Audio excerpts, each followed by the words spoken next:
Bismillahirrahmanirrahim. Assalamualaikum warahmatullahi wabarakatuh.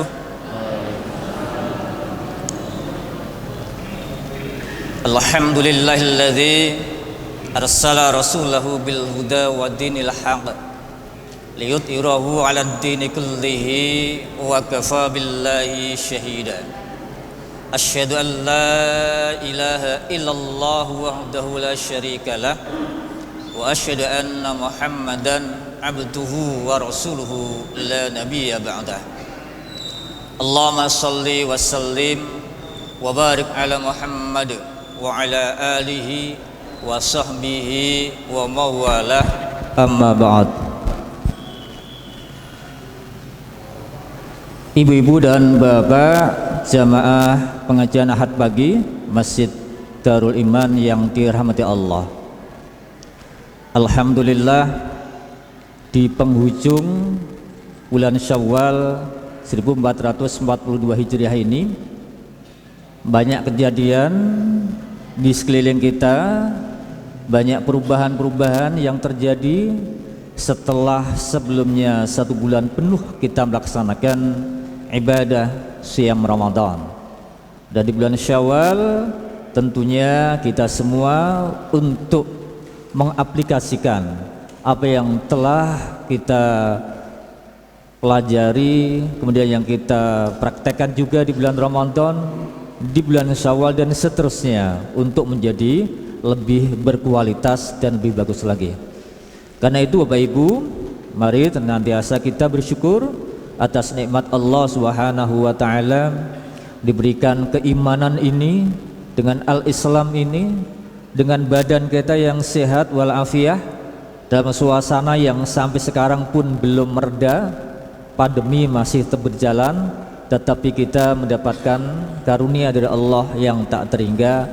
Mudah-mudahan semangat beribadah kita tetap menjadi yang terbaik, dan kita senantiasa untuk berfastabiqul khairat, berlomba-lomba dalam kebaikan, di dalam menghadapi segala apapun dalam rangka untuk li'ila'i kalimatillah, untuk mendapatkan ridha Allah Subhanahu wa ta'ala. Salat salam senantiasa kita aturkan kepada Nabi Agung kita Muhammad sallallahu alaihi wasallam.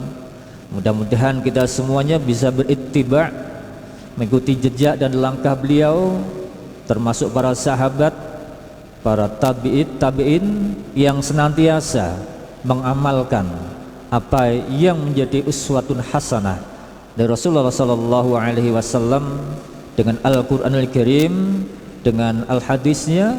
Kita menjadi orang yang terbimbing sehingga insyaallah segala langkah dan ibadah kita itu berada pada jalan yang benar. Bapak Ibu semuanya, tema kajian pagi hari ini bukan dikatakan ini terlambat, tidak, karena saya mengambil dari Al-Quran. Jadi Al-Quran gak pernah terlambat, Al-Quran senantiasa up to date. Apalagi Al-Quran mengkisahkan, menceritakan hal-hal yang terjadi pada masa-masa lalu, dan kita jadikan sekarang ini untuk bahan kajian dan pelajaran. Yang baik kita contoh, yang tidak baik maka kita tinggalkan. Maka saya ambil tema dengan sejarah ini. Jadi sejarah Bani Israel, asal usul dan sifat-sifatnya dalam Al-Quran.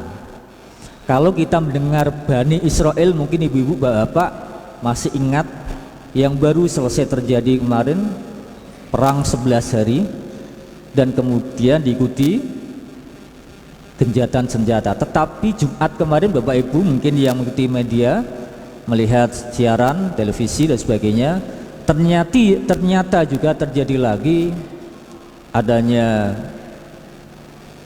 masyarakat Palestina yang sedang melaksanakan unjuk rasa di daerah tepi barat Sungai Yordan. Ya, bukan yang Gazanya, tapi yang di tepi baratnya, itu pun termasuk wilayah Palestina. Mereka pun ya Seperti yang terjadi sebelumnya, setiap ada demonstrasi, unjuk rasa atau ungkapan untuk protes terhadap Israel, maka tindakan pasti akan dibalas dengan lebih anarkis lagi. Bapak Ibu semuanya, ketika kita berbicara ini bukan kemudian ini sudah terjadi kemarin dan itu bukan urusan kita. Kalau kita berbicara tentang Israel, berbicara tentang Palestina, berbicara Islam, dan berbicara tentang keadilan, itu pasti urusan kita, umat Islam juga. Di dalam Al-Quran, ketika kita mendengarkan kalimat Bani Israel, itu ternyata banyak, panjang sekali yang dikisahkan. Dari mulai surah Al-Baqarah ada, bahkan di surat An-Nisa pun ada, hampir semua surat. Dan yang terbanyak tentunya di surah Al-Baqarah. Ada bahkan surah tersendiri yaitu surah Al-Isra atau surat Bani Israel. Itu menunjukkan betapa memang sangat pentingnya dan kita supaya tahu belajar pada umat-umat terdahulu. Kembali kepada kalimat Bani Israel, kalau kita pahami, Bani itu kan dalam bahasa Arab ya, jamak itu. Ada kita mengenal bin, kan begitu kan, Ahmad bin siapa, kemudian ada Ibnu, kan begitu. Jadi kalau dalam bahasa Arab itu kan ada mufrad, ada jamaknya. Mungkin kalau Ibnu itu berarti hanya satu orang, misalnya apa, An ibni Umar, nah berarti anaknya Ibnu Umar, satu orang saja. Itu dalam hadis Nabi. Ada lagi Abun, kalau Abun kan berarti bapak ya. Maka ada An Abi, An Abi Hurairah, jadi bapaknya Hurairah. Nah, itu lakop gelar dari sahabat Nabi yang sangat mencintai ya, binatang kucing yang sangat memang disayang, maka disebut dengan An Abi Hurairah.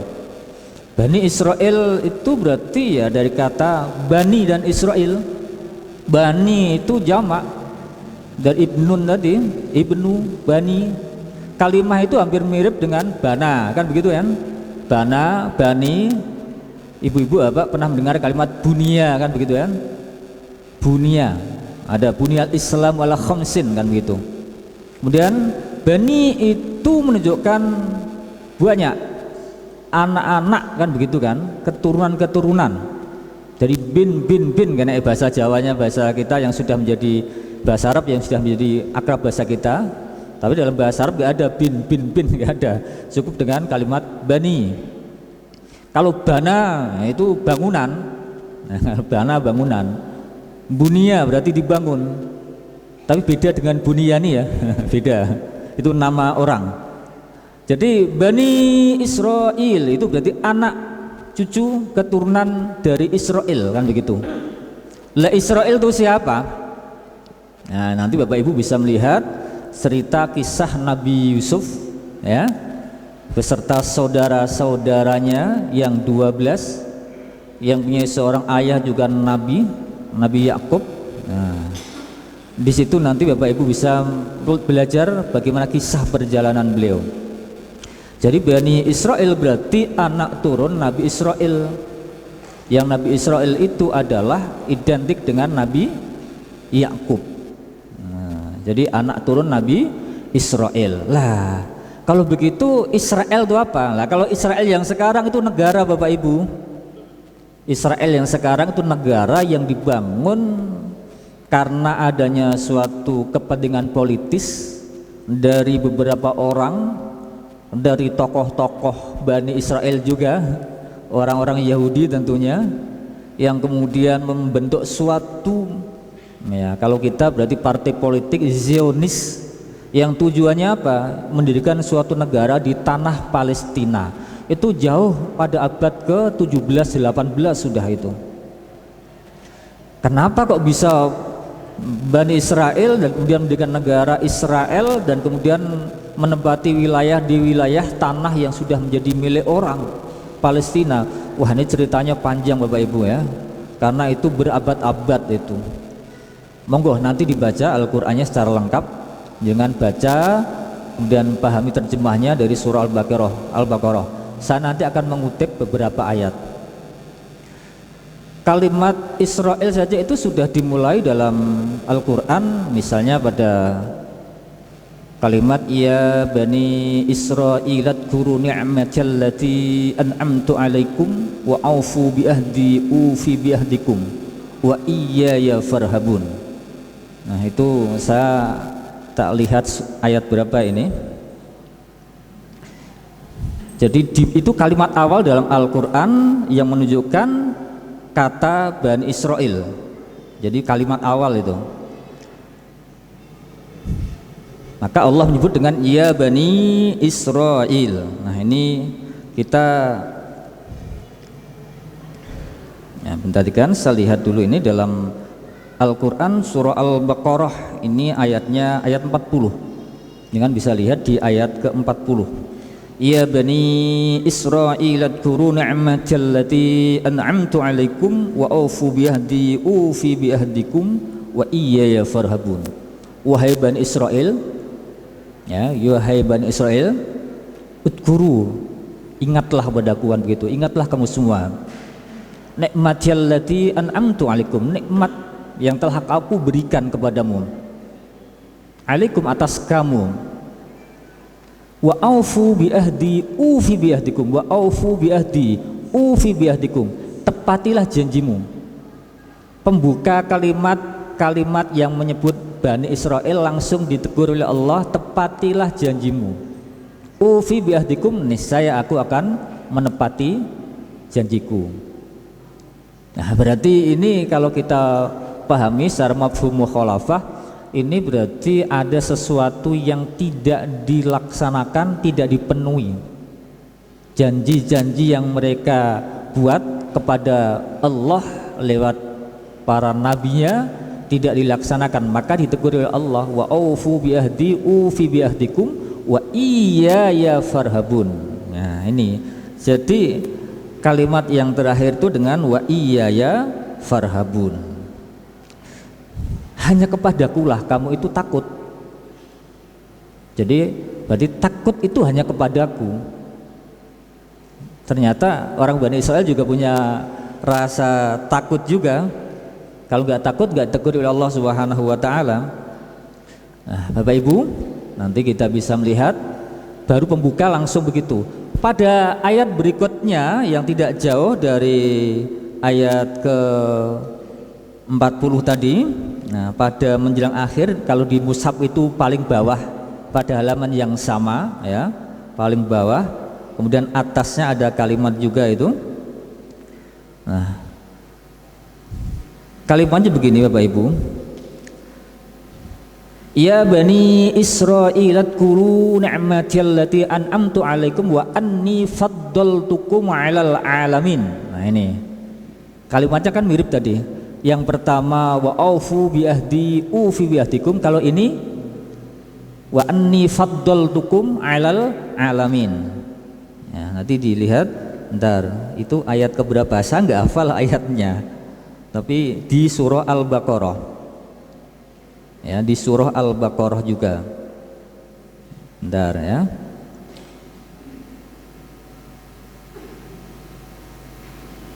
Ya betul, ayat 47. Jangan lihat ayat 47, jangan lihat terjemahnya. Ya Bani Israil adkuru, wahai Bani Israel, zikirlah, kan begitu juga, ingatlah kepadaku.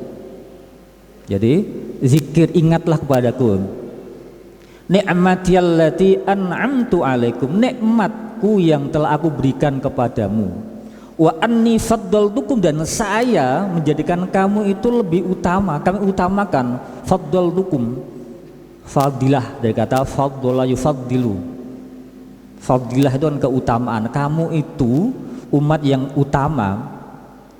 Alal alamin, atas umat-umat semua manusia di penjuru alam ini.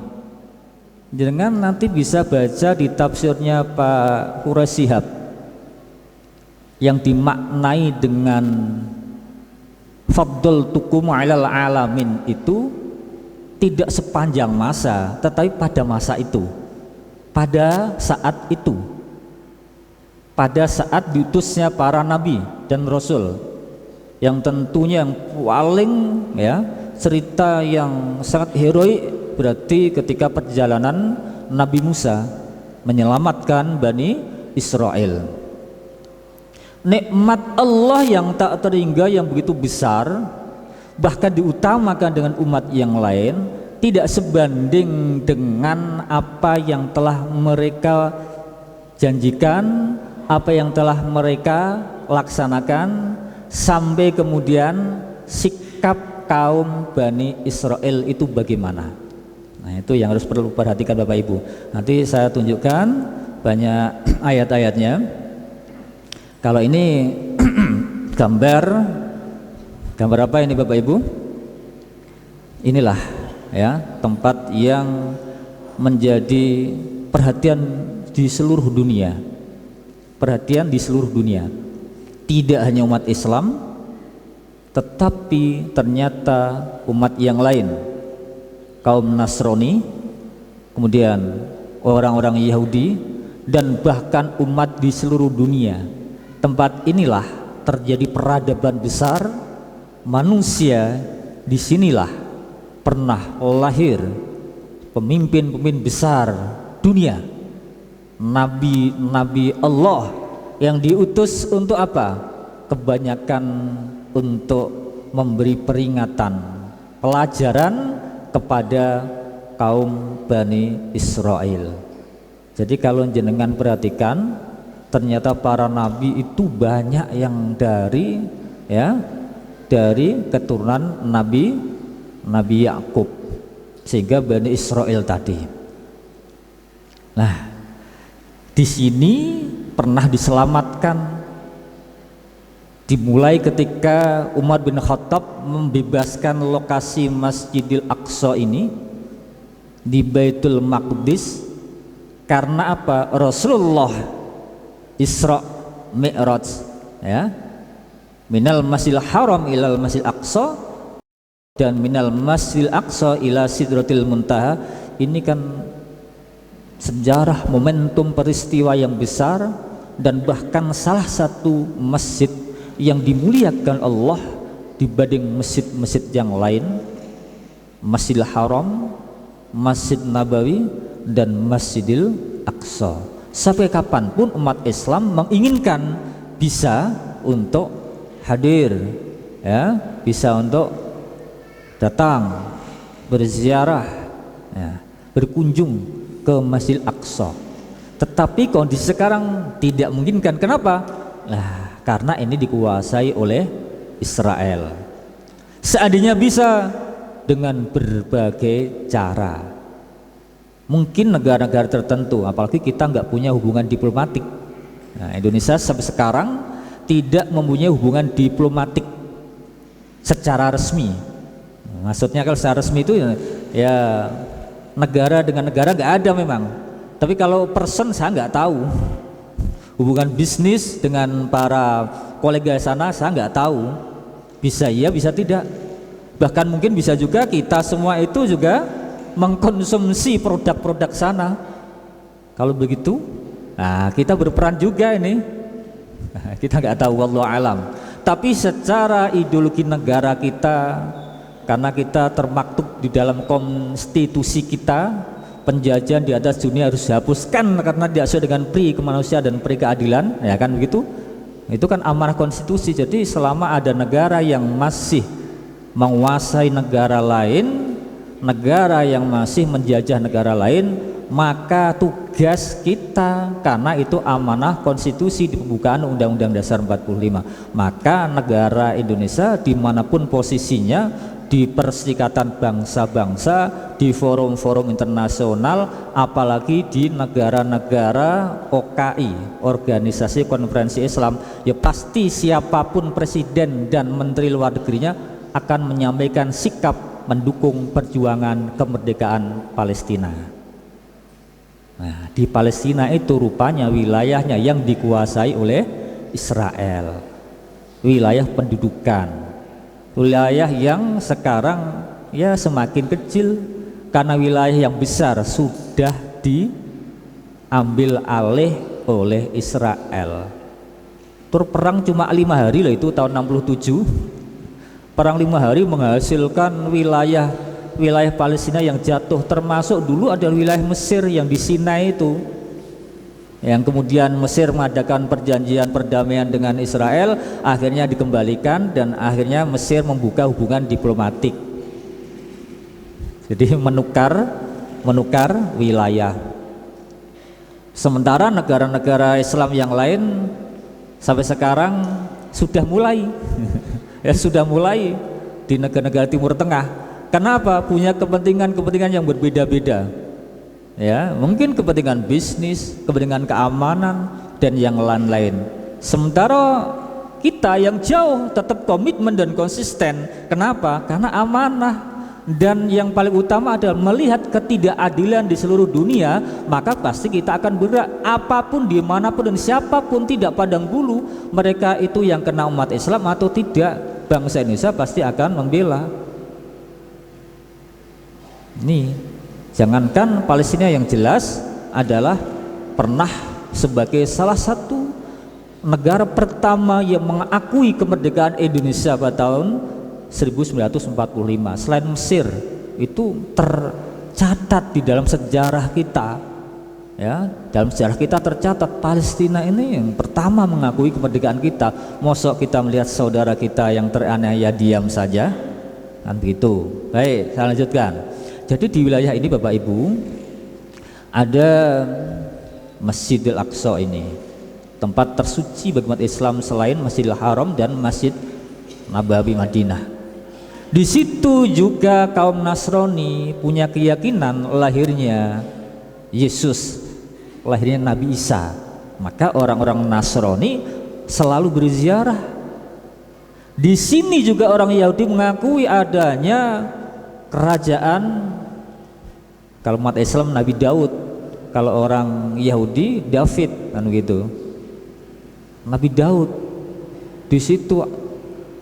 Menurut orang-orang Israel tentunya kerajaan itu di sekitar sini, bahkan dibuat terowongan, digali terowongan hampir-hampir ini berada di bawah Masjidil Aqsa. Pantas kalau orang-orang Palestina itu memperjuangkan, dan sampai perjuangan mereka nggak pandang bulu, mati bagi orang Palestina memperjuangkan negara, mempertahankan negara, dan Islam itu adalah segalanya.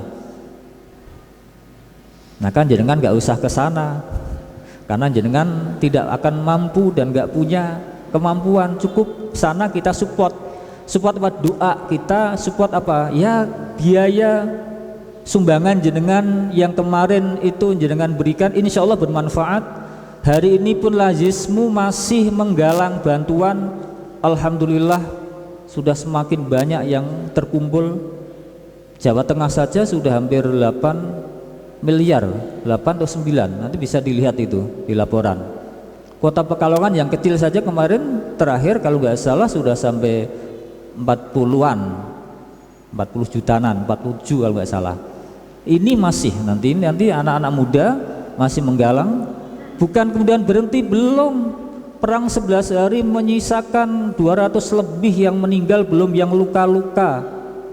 Coba jangan bayangkan, belum yang rusak. Nah ini kan perlu kita bantu. Nah monggo nanti dibantu Bapak Ibu. Membantu tidak cukup sekali, berulang kali nggak berdosa, ya. Berulang kali lebih bagus.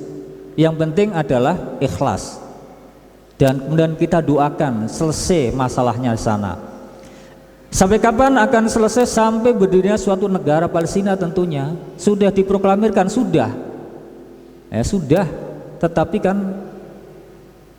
belum semua diakui. Amerika belum mengakui, negara-negara Uni Eropa ya itu sebagian besar belum mengakui. Yang mengakui ya negara-negara Islam, negara berkembang, negara-negara yang simpatik, yang negara kecil. Karena kemerdekaan suatu negara itu tidak cukup diproklamirkan saja tanpa adanya pengakuan dari masyarakat internasional.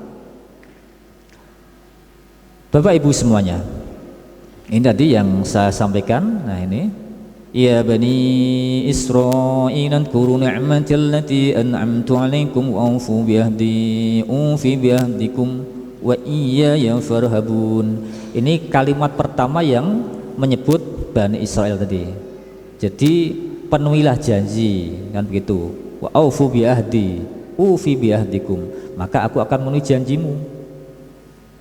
Wa iyaya farhabun, maka hanya kepadakulah engkau takut kepada Allah.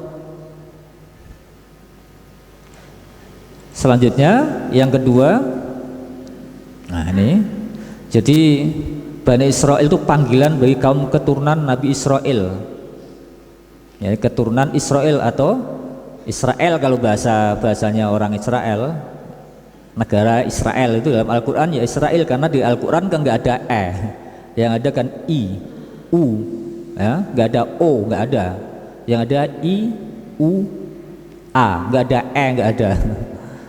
Ya, kalau itu hanya bahasa amiyah, ya.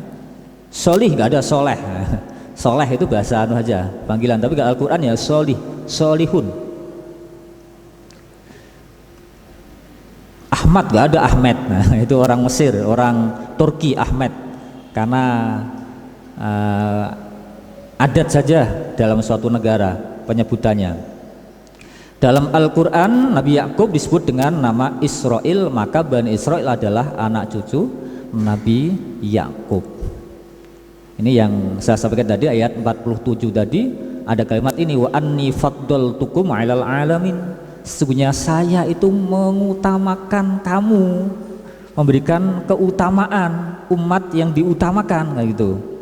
'Alal alamin dibanding umat-umat di seluruh alam ini. Nah, karena itu diterjemahkan ya dimaksud dengan utama itu pada masa itu, tidak diterjemahkan selama-lamanya.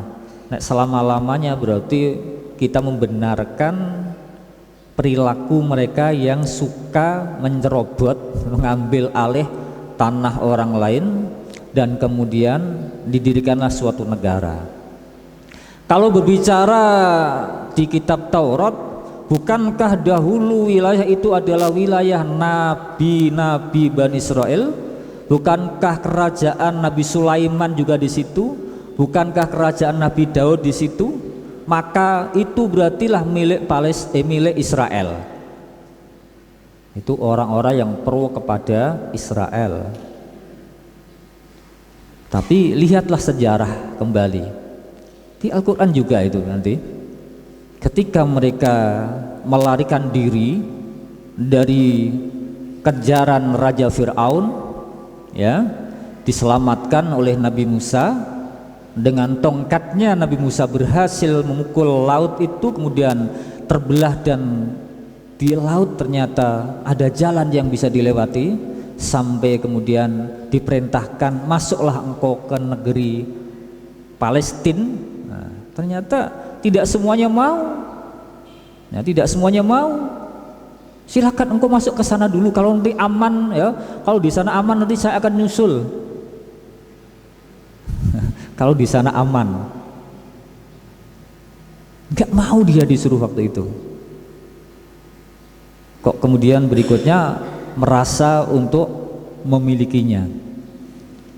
Kalau sejarah dasarnya tempo dahulu ya, kita berarti harus menguasai seluruh Asia Tenggara dong. Zaman kerajaan Majapahit kan wilayahnya sampai seluruh Asia Tenggara, bahkan sampai Filipina itu, bahkan mungkin sampai Madagaskar, Malaysia. Itu berarti kalau begitu nanti kita memperjuangkan Nusantara ini ya seluruh bekas kerajaan Majapahit, pasti perang dengan negara tetangga. Ini logikanya kan begitu. Maka menerima kenyataan, diproklamirkan yang paling nyata adalah wilayah Indonesia adalah bekas jajahan Belanda, berarti dari Sabang sampai Merauke.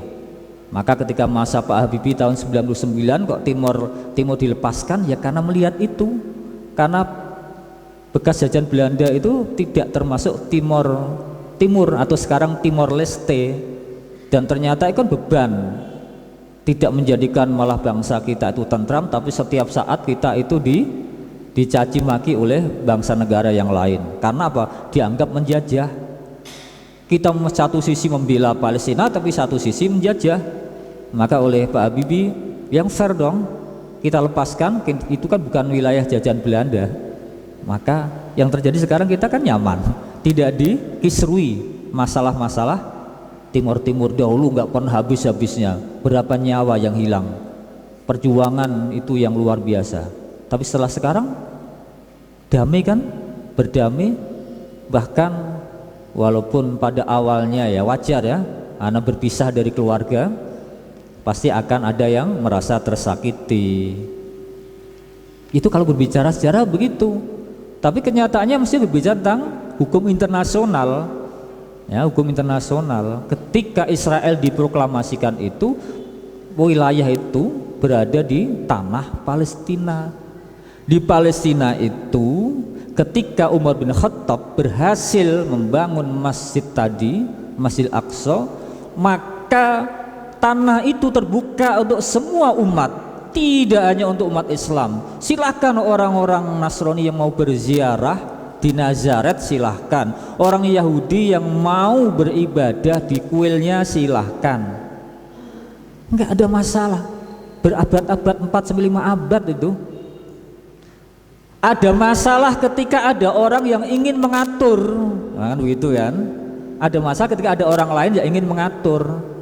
Nah, jangan lihat dulu ketika terjadi perang salib, bagaimana umat-umat yang datang dari Eropa dengan dendam yang besar terhadap umat Islam, karena umat Islam dianggap telah pernah menguasai wilayah Eropa, bahkan mungkin lebih dari 8 abad lamanya, ketika Islam menguasai tanah Andalusia. Dan itu ternyata ya mereka merasa sakit hati, dendam, padahal Islam datang di Andalusia itu malah memakmurkan, membangun suatu peradaban yang tinggi. Bahkan sampai sekarang ya bekas-bekas peradaban itu masih ada di Istana Alhambra itu masih ada di Spanyol, di Portugis, bahkan sampai daerah Prancis. Nah, ketika mereka datang ingin menyelamatkan Baitul Maqdis, mereka menguasai, yang terjadi adalah pelarangan terhadap umat Islam untuk datang ke sana. Orang Yahudi pun dilarang waktu itu dan tidak mudah datang ke sana. Tapi dalam perjuangan berikutnya, dengan baca perjuangan seorang pahlawan Islam, Salahuddin Al-Ayyubi, yang sangat terkenal, panglima perang menyelamatkan Baitul Maqdis. Dan akhirnya apa? Dengan masih ingat cerita bagaimana Salahuddin itu mengobati panglima perang yang dari Inggris itu sampai sembuh. Setelah sembuh diajak perang lagi. Mana ada lawan sakit kemudian kena senjata terus diobati, setelah saya diajak perang lagi, nggak ada. Itu kisah Salahuddin Al-Ayyubi.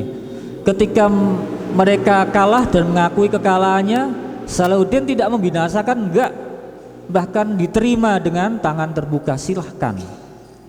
Bahkan kemudian dia antar untuk pulang, kapal-kapalnya nggak dibakar, enggak, bahkan diperbaiki yang rusak untuk bisa pulang kembali.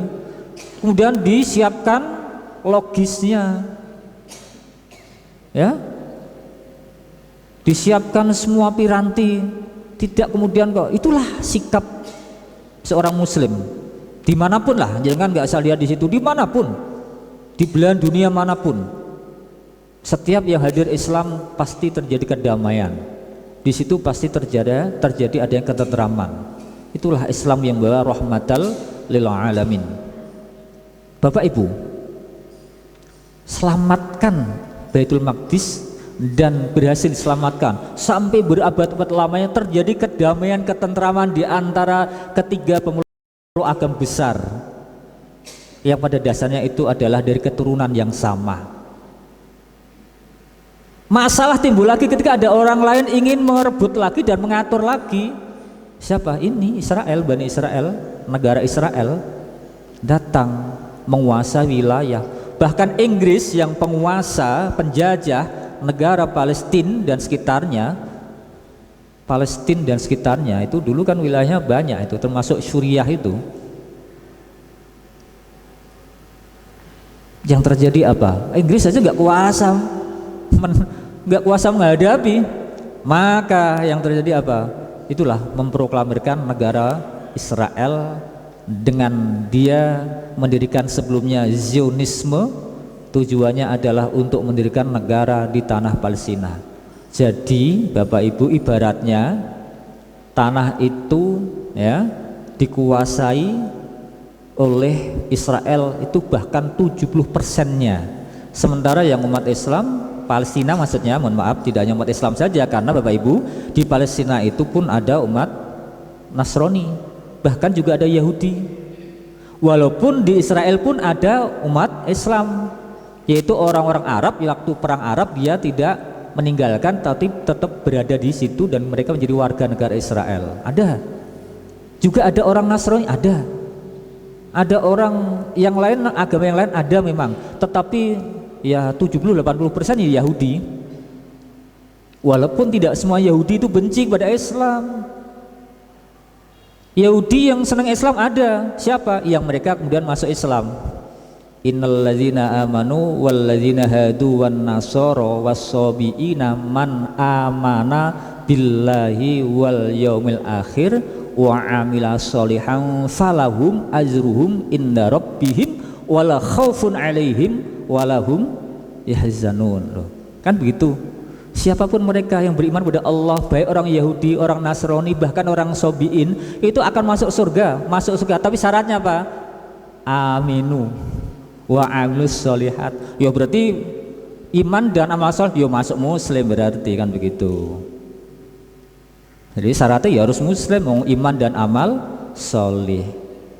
Tapi artinya apa? Umat Islam bisa dari siapa saja. Tidak semua umat orang Arab itu Islam, tidak.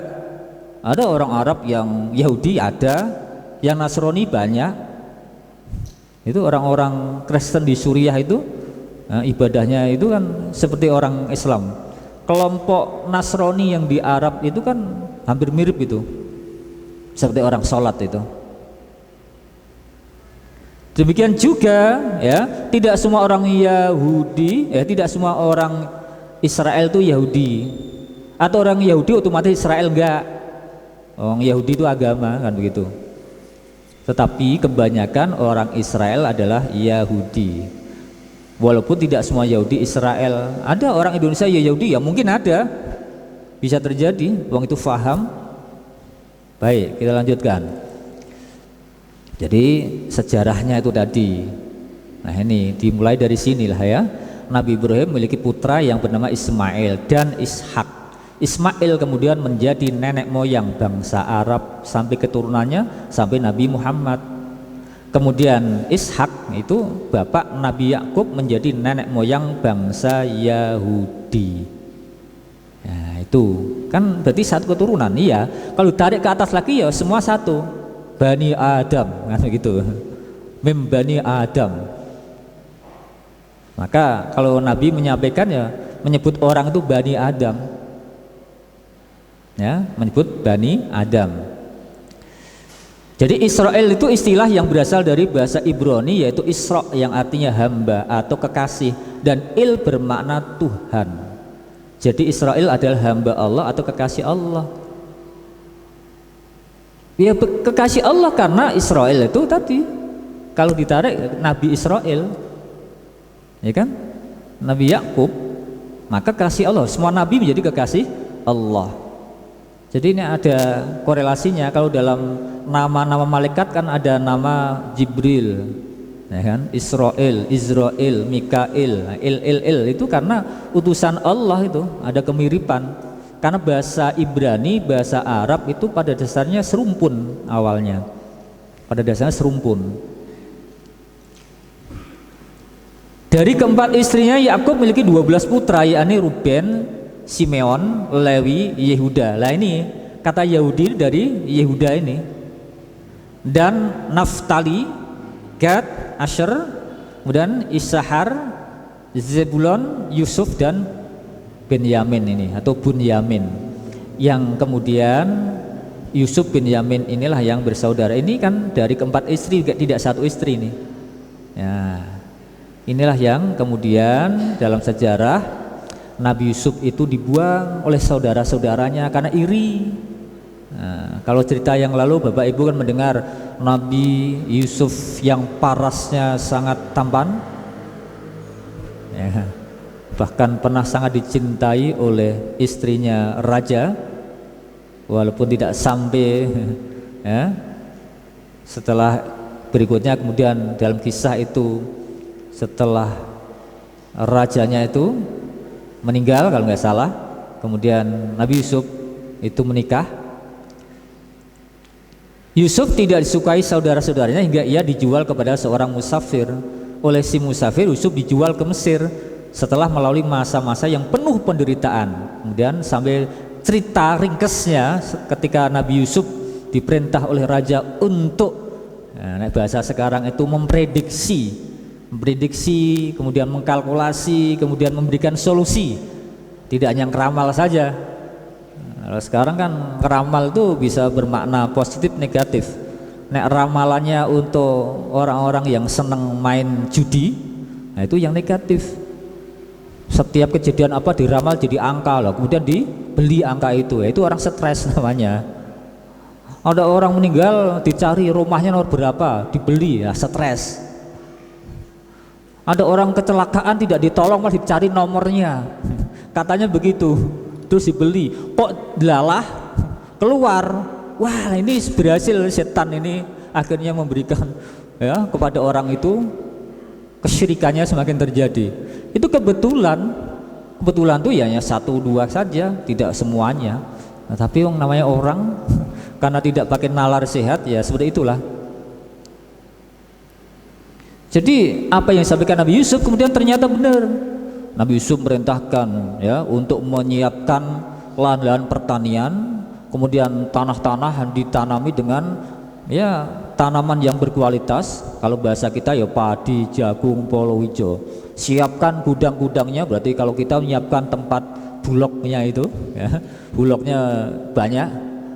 Kemudian karena dalam jangka sekian tahun akan terjadi suatu kemarau, kering, tidak ada air, susah, sulit, makanan juga. Nah, antisipasinya sudah disiapkan, langkah-langkahnya disiapkan dan ternyata benar. Nah, itulah kemudian Yusuf diangkat menjadi seorang perdana menteri dan kemudian akhirnya malah menjadi raja dan akhirnya berhasil mengumpulkan ke-12 anak dan bapaknya ketika diundang datang ke istana. Dan tidak ada satupun rasa benci kepada saudaranya, semuanya dimaafkan dan kemudian saudara-saudaranya mengakui kesalahannya dan kemudian hidup damai dan kemudian beribadah kepada Allah. Tetapi yang terjadi berikutnya, mereka akan kembali lagi seperti itu. Nah, ini kisah-kisah tadi ini. Dan pada peristiwa Nabi Musa ya, pada saat peristiwa Nabi Musa, Allah kalau ingin menyelamatkan tuh ya dengan berbagai cara. Pada masa Nabi Musa kan setiap ada bayi yang lahir kok itu berjenis laki-laki maka akan dibunuh. Kenapa? Ya karena pembisik-pembisiknya mengatakan ya Musa, Fir'aun ya, Raja Fir'aun itu dibisiki oleh para pembisiknya. Mungkin Fir'aun cerita, mimpi akan terjadi ini. Nah, pembisiknya mengatakan ya sudah, supaya tidak ada yang mengganggu, yang berani kepada raja, setiap ada anak yang lahir kok laki-laki bunuh, kalau perempuan selamat. Ini berbalik dengan orang-orang jahiliyah. Nek anak yang lahir perempuan tidak dianggap, kalau laki-laki wah itu menjadi anak emas. Alhamdulillah di Indonesia laki perempuan sama saja, itu sunnatullah, dan Allah menciptakan di dunia itu imbang. Walaupun katanya nanti pada akhir zaman perempuan lebih banyak dibanding laki-laki. Termasuk di sini nih, perempuan lebih banyak dibanding laki-laki. Karena perempuan itu lebih senang untuk bersilaturahim, lebih senang untuk ngaji. Nah, buktinya kan di situ. Jadi punya kelebihan. Bapak Ibu, kemudian ketika pada saat Nabi Musa diperintahkan oleh Allah dengan cara Allah diselamatkan dari pembunuhan waktu bayi, ya kan? Bahkan kemudian diangkat menjadi anaknya dan berada dalam rumahnya, dalam istananya. Itulah Allah kalau menghendaki tidak ada kesulitan. Idza aradallahu syai'an ay yaqula lahu kun fayakun. Jadi enggak ada susahnya kalau Allah ingin menjadikan segala sesuatu itu dengan mudah dan gampang. Maka kun, jadilah, fayakun, maka akan terjadi. Ya, karena Fir'aun yang berbuat semena-mena itulah kemudian Allah mengirimkan lewat Nabi Musa. Dan kemudian kita lihat banyak, bahkan ditemukan jasadnya Fir'aun dan kemudian disimpan di dalam satu museum. Bukti bahwasanya ya, orang-orang dahulu itu bisa menjadi pelajaran. Jadi kemudian Allah merintahkan Musa untuk membawa Bani Israel keluar dari Mesir. Mereka dikejar oleh Fir'aun dan pasukannya. Namun atas izin Allah, Nabi Musa dan kaumnya dapat menyeberang Laut Merah dengan selamat. Yaitu kemana? Ya ke Palestina tadi. Tapi ternyata ya setelah sampai ke Palestina untuk masuk ke Baitul Maqdis nggak mau mereka. Surat Toha ayat 77. Walaqad awhayna ila Musa an asri bi ibadi fadrib lahum tariqan fil bahri yabasan la takhafu darakan wa la tahsya. Dan sesungguhnya telah kami wahyukan kepada Musa, pergilah kamu dengan hamba-hambaku ini Bani Israel di malam hari, maka buatlah untuk mereka jalan yang kering di laut itu. Kamu tak usah khawatir akan tersusul dan tidak usah takut akan tenggelam. Ini tidak cerita kosong, Al-Quran yang valid dan pasti benarnya, karena tidak akan ada orang yang bisa membuat Al-Quran. Nggak ada orang yang bisa mencerita ngarang sedikit pun, nggak ada. Ditantang oleh Allah Subhanahu wa ta'ala, bisa buatlah. Nggak akan ada yang bisa. Wa in kuntum fi raibim mimma nazzalna ala abdina fa'tu bi suratin min mislihi wad'u syada'akum min dunillahi in kuntum shadiqin. Surah Al-Baqarah. Saya juga gak hafal ayat berapa. Nanti dilihat, itu surah Al-Baqarah. Halaman ketiga itu, tengah bagian agak bawah. Jika kamu ragu terhadap mimma nazzalna ala abdina, terhadap apa yang aku turunkan dari Al-Quran ini, ya silahkan coba buat. Fa'tu bi suratin, buat satu surat saja yang serupa, mim mislihi wad'u syuhada'akum, ajaklah semua orang-orang penolongmu, siapapun di seluruh dunia itu ditantang oleh Allah, tentunya min dunillahi, selain Allah. In kuntum shadiqin, kalau kamu itu memang benar, enggak akan ada. Nah, cerita nyata Al-Quran mengisahkan tentang perjalanan Nabi Musa di dalam memerangi Fir'aun. Jadi kekufuran Bani Israel itu juga diterangkan dengan baca nanti surah Al-Baqarah 4950 ini ya. Al-Baqarah 4950. Wa idnajjainakum min ali fir'aun yasumunakum su'al 'adzabi yudabbihuna abna'akum wa yastahyuna nisa'akum wa fi dzalikum bala'un mir rabbikum 'adzim. Dan ingatlah ketika kami selamatkan kamu dari Fir'aun dan pengikut-pengikutnya, mereka menimpakan kepadamu siksaan yang seberat-beratnya. Mereka menyembelih anak-anakmu yang laki-laki dan membiarkan hidup anak-anakmu yang perempuan. Dan pada yang demikian itu terdapat cobaan-cobaan yang besar dari Tuhanmu. kisah nyata terekam dalam Al-Quran yang tidak akan pernah terlupakan sampai ila yaumil qiyamah. Nek catatan jenengan pasti hilang. Kalau kisah sejarah yang buat manusia kadang kadang salah. Kalau ada orang yang menulis sejarah ada 3 orang, ya akan ada 3 hal yang berbeda. Karena ini ada kalamullah, Allah pasti benarnya dan terbukti. Bahkan Bapak Ibu, akhir-akhir ini banyak dari ayat-ayat Al-Quran yang kemudian orang menemukan baru akhir-akhir ini, setelah orang meneliti, mendalami. Nah, itu banyak sekali Bapak Ibu. Wa id faraqna bikumul bahra fa'anjaynakum wa aghraqna ala fir'auna wa antum tanzurun.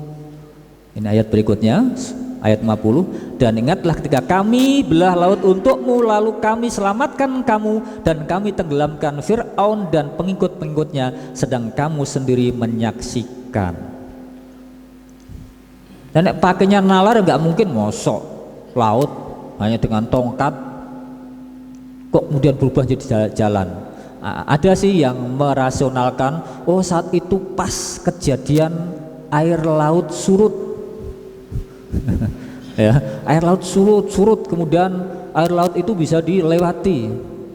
Itu beringin yang orang yang berusaha untuk menalarkan surutnya itu pas sepanjang jalan atau semua laut. Nah, nanti bingung menjelaskannya. Nek surut ya berarti tidak mungkin hanya itu saja. Laut ya semuanya berarti. Nanti tanya lagi, kok bisa terjadi surut?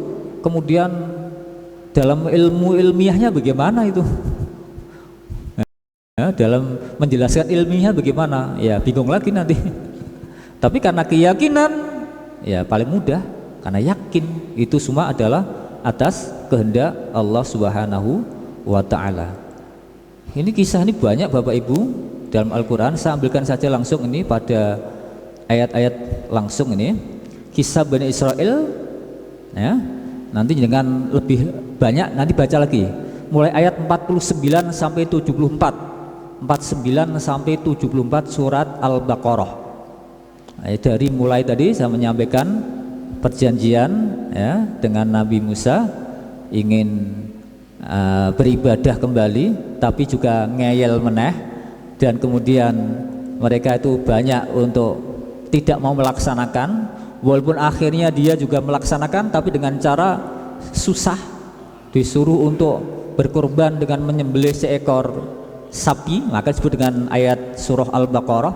Mereka itu macam-macam pertanyaannya. Tujuannya untuk apa? Tujuannya untuk menghindari dari kewajiban. Toh akhirnya tetap harus mendapatkan walaupun dengan susah payah. Ini yang ayat 55. Wa in kuntu ya Musa lan nu'mina laka hatta nara Allah jahratan fa'adatkum sa'iqatu wa antum tanzurun. Nah, dan ketika dikatakan kepada Musa, kamu berkata wahai Musa, kami tidak akan beriman kepadamu sebelum kami melihat Allah dengan terang. Karena itu kamu disambar halilintar sedang kamu menyaksikannya. Jadi aneh-aneh ini. Ini sifat Bani Israel. Minta kepada Musa ya, untuk apa? Dipertemukan dengan Allah dan dengan mata kepala. Ya, jadi itulah.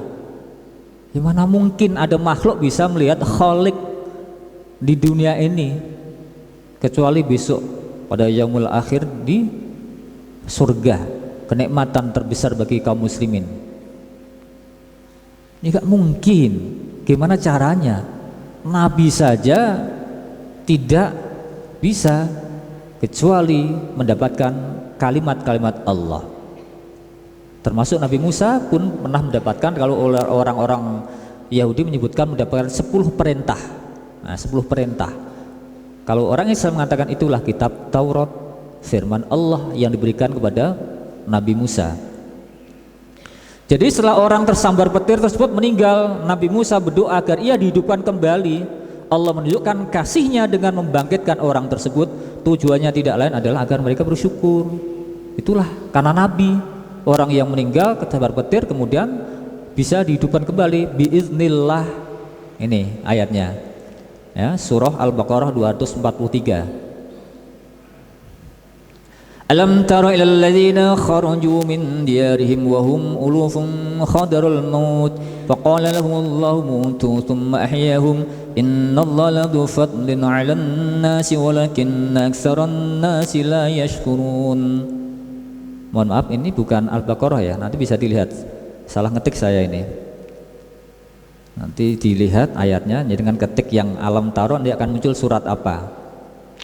Yang artinya ini, apakah kamu tidak memperhatikan orang-orang yang keluar dari kampung halaman mereka sedang mereka beribu-ribu jumlahnya karena takut mati, maka Allah berfirman kepada mereka, matilah kamu, kemudian Allah menghidupkan mereka. Sungguhnya Allah mempunyai karunia terhadap manusia, tetap kebanyakan manusia tidak bersyukur.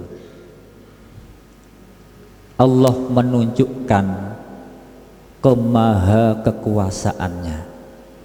Ini salah satunya sifat Bani Israel dalam Al-Quran itu menolak untuk berjihad. Menolak untuk berjihad. Kalau umat Islam pada masa Nabi berduyun-duyun, berbondong-bondong, saya mati dalam peperangan adalah mati mendapatkan ridha Allah, syahid.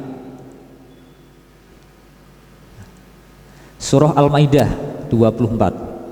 Qalu ya Musa inna lan nadkhulaha abadan ma damu fiha fadhhab anta wa rabbuka faqatila inna huna qa'idun. Mereka berkata, wahai Musa, kami sekali-kali tidak akan masukinya selama-lamanya. Ini yang dimaksud, ini membebaskan Baitul Maqdis.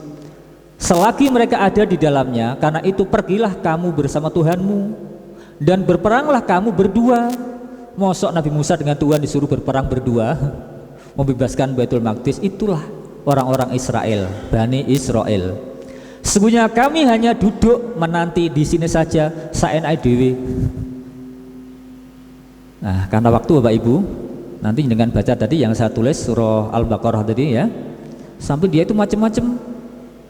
Wes begitu minta makanan minuman yang macam-macam, ya, minta makanan minuman yang macam-macam. Setelah diberi, minta yang lainnya lagi, malah diberi oleh Allah. Kalau dalam Al-Quran itu ada kalimat, ya, wa'id kultum ya wa'id kultum. Nah, kalimat ini, surat ini yang surat Al-Baqarah agak tengah ini. Wa qultum ya Musa lan nasbiru ala ta'amin wahidin fad'u lana rabbaka yukhrij lana mimma tumbitul ardu min baqliha wa kisaiha wa fumiha wa adasiha wa basaliha. Nah, itu kan itu dia minta itu, disiapkan ada adas, ada bumbu-bumbu macam-macam. Nah, tetapi mereka minta lagi yang lainnya. Dan akhirnya yang diminta yang terakhir itu bukan lebih bagus, sudah disiapkan yang terbaik kok. Ini termasuk buah zaitun yang diberikan oleh Allah. Nah ini surah Al-Baqarah 60. Dan ingatlah ketika Musa memohon air untuk kaumnya, lalu kami berfirman, pukullah batu itu dengan tongkatmu. Pukullah batu dengan tongkatmu, lalu memancarkan daripadanya 12 mata air. Nah, dalam tafsir itulah ke-12 itu yang kemudian bisa digunakan masing-masing untuk kaumnya. Sungguh setiap-tiap suku telah mengetahui tempat minumnya. Makan dan minumlah. Kulu wasrobu mirizkillahi. Nah, kan begitu. Tapi janganlah kamu berkeliaran di muka bumi, wala ta'saw fil ardi, dengan berbuat kerusakan. Jadi wala ta'saw fil ardi. Untuk apa? Lah ini mereka itu selalu mufsidin, berbuat kerusakan. Jadi Bapak Ibu, kalau sekarang yang terjadi itu mang dinas Al-Quran ya sifatnya seperti itu, mewarisi sifat yang dulu yang mereka tidak sadar-sadar, tidak bertaubat. Mohon maaf, tidak semuanya Israel seperti itu, enggak, tapi kan segelintir itu berpengaruh besar, apalagi di era sekarang. Satu orang bisa mengaruhi jutaan orang gara-gara kalimat kata-kata yang provokasi tersebut. Dan Al-Quran berikan solusi. Solusinya adalah ya hidup itu berdamai, berdampingan. Islam tidak pernah benci kepada siapapun, jangankan Yahudi Nasrani yang masih serumpun, dengan orang kafir sekalipun, dengan orang yang tidak beragama sekalipun, kita harus melindungi. Nabi itu melindungi orang Yahudi, orang Nasrani, bahkan orang tak beragama. Ada orang Yahudi meninggal dunia lewat di depan Nabi, Nabi menghormati. Loh, ini kan mana yang jelek dari Islam? Nggak ada. Coba jangan cari sejarah-sejarah di mana pemimpin Islam itu pasti memperlakukan yang sama terhadap rakyatnya. Tidak hanya pada masa Nabi saja, zaman Khulafaur Rasyidin, dilanjutkan zaman Bani Umayyah, Bani Abbasiyah, sampai yang terakhir adalah pada masa kejayaan Turki Utsmani, yang akhirnya walaupun kemudian gara-gara Turki Utsmani itu juga menyisakan PR sekarang, negara-negara Islam terpecah belah, tercerai-berai. Arab terbagi-bagi, Asia terbagi-bagi, termasuk kita tercerai-berai dengan tetangga-tetangga, kan begitu. Karena kepentingan politik, kepentingan seseorang, kepentingan menguasai dan sebagainya. Kalau mau kembali kepada Al-Quran, selamat, nggak ada perintah untuk bercerai-berai, nggak ada. Perintahnya adalah untuk wasta'inu bis-sabri was-salah wa innaha lakabiratun illa 'alal khasiin. Itu perintah Allah. Tolong menolong, ayo tegakkan salat. Ada kalimat yang lain, wa ta'awanu 'alal birri wat taqwa wa la ta'awanu 'alal ismi wal 'udwan. Yang terakhir Bapak Ibu, ini bendera Israel nih, jangan hati-hati. Saya beberapa kali menemukan ada seperti ini di bangunan-bangunan Islam, mirip ini. Jadi kalau ada segitiga dua, segitiga satu terus dibalik satu, itu bendera Israel. Hampir mirip-mirip seperti ini, maka hati-hati. Kalau Islam biasa kan 8 bintangnya, bukan 6. Nah, jangan perhatikan, saya beberapa kali perhatikan itu ada di tempat yang lain. Kalau ini bendera Palestina, di tanah yang menjadi rebutan. Rumah kita ibaratnya Bapak Ibu, ada seorang tamu datang, lama-kelamaan tamunya kerasan. Bareng kerasan akhirnya minta yang punya rumah itu disuruh untuk membagi rumahnya. Tetapi tidak 50% enggak, yang 70% untuk tamunya, yang 30% untuk tuan rumahnya. Jenengan mau enggak? Mau enggak? Kira-kira kelawan bener enggak? Yang kelawan diarani teroris, sing di rumah diarani teroris, lu kan begitu kan? Wah, yang sungguh berbahaya lagi kalau ada orang membantu penderitaan rakyat Palestina kok dianggap mendukung teroris. Ini monggo dikalkulasi lagi, dicuci lagi pikirannya, dibenarkan lagi. Itu amanah konstitusi. Itu gambarnya begini Bapak Ibu, dulu kita dijajah Belanda, kemudian Pangeran Diponegoro melawan. Apakah Pangeran Diponegoro teroris? Pejuang, tapi bagi Belanda itu dianggap teroris. Dari sisi mana mandangnya kan begitu. Tapi masyarakat yang lain pasti mengatakan Belanda itu yang tidak adil, karena bukan miliknya, bukan tanahnya, lah kok dikuasai semuanya. Kira-kira naik dulu Indonesia dikuasai Belanda, wes yang 70% tak kuasai, yang 30% untuk bangsa Indonesia. Mau nggak kira-kira? Ya nggak mau, melawan sampai titik darah penghabisan, sampai kemudian merebut kemerdekaan. Itulah yang dilakukan saudara kita. Ini di sini Palestina itu berjuang bersama-sama. Yang Islam, yang Kristen, bahkan mungkin banyak yang tidak sholat juga banyak. Ada juga sebagian yang Yahudi ingin mempertahankan wilayah negeri Palestina. Bahkan dia mau hidup berdampingan, ini mau. Tapi ini kan minta syarat. Lah tapi ini nggak mau melaksanakan syarat ini, gitu loh. Nah adil ya dibagi dua, tapi kelihatan nggak mungkin ini. Tuntutan ini adalah Masjid Aqsa di bawah kekuasaan Palestina, karena Masjid Aqsa berada di Yerusalem Timur, maka Yerusalem Timur itu akan dijadikan sebagai ibu kota Palestina. Sementara Israel tidak mau, kenapa? Yerusalem Timur itu akan dijadikan ibu kota Israel. Tel Aviv yang ada sekarang itu nanti dipindahkan ke Yerusalem Timur ini yang ada Baitul Maqdis, dan Amerika sudah memindahkan kedubesnya di ini, di Yerusalem ini. Kan nggak ketemu kan ini? Yang ini minta keadilan, kembalikanlah tanah tahun 67 yang direbut. Udahlah kamu bisa hidup di sini, silahkan. Ini kan seperti zaman Salahuddin Al-Ayyubi kan begitu. Silahkan kamu mau hidup di sini, silahkan mau beribadah, berdagang, semua silahkan, boleh. Tapi ketika ini menguasai kan ini nggak boleh. Kita nggak boleh ke sini, yang lain dipersulit. Nah ini kan nggak adil. Tapi dunia keadilan di mana? Wallahu alam. Maka ini masih lama kelihatannya Bapak Ibu, masih lama. Kecuali ini mau turun atau bagaimana? Nah inilah susah.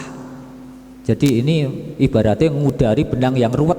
Sampai kapan? Mudah-mudahan Allah mudahkan. Tapi yakin satu saat ya, yang manusia apapun masih punya hati, masih mempunyai rasa ingin bersahabat dan bersaudara, karena kita sesama manusia. Jadi yang saya terangkan tadi Bapak Ibu, saya kira itu, mohon maaf kalau agak panjang. Intinya Bapak Ibu, ini nggak terlambat, nggak kemudian, karena Al-Quran nggak pernah terlambat. Al-Quran nggak pernah malu bicarakan tentang sejarah masa lalu, termasuk adalah sejarah Bani Israel, termasuk sejarah bagaimana orang-orang Yahudi, termasuk orang Nasrani, dan bahkan kita sendiri. Itu banyak dalam ayat-ayat Al-Quran. Kalau dikaji Al-Quran itu banyak yang berkaitan dengan cerita atau sejarah, dan itu untuk apa? Ditadabburi, dipelajari, dan kemudian kita amalkan. Cerita yang tidak baik jangan dilaksanakan, yang baik kita contohkan. Cerita bagaimana kisah-kisah para nabi yang penuh dengan kesabarannya.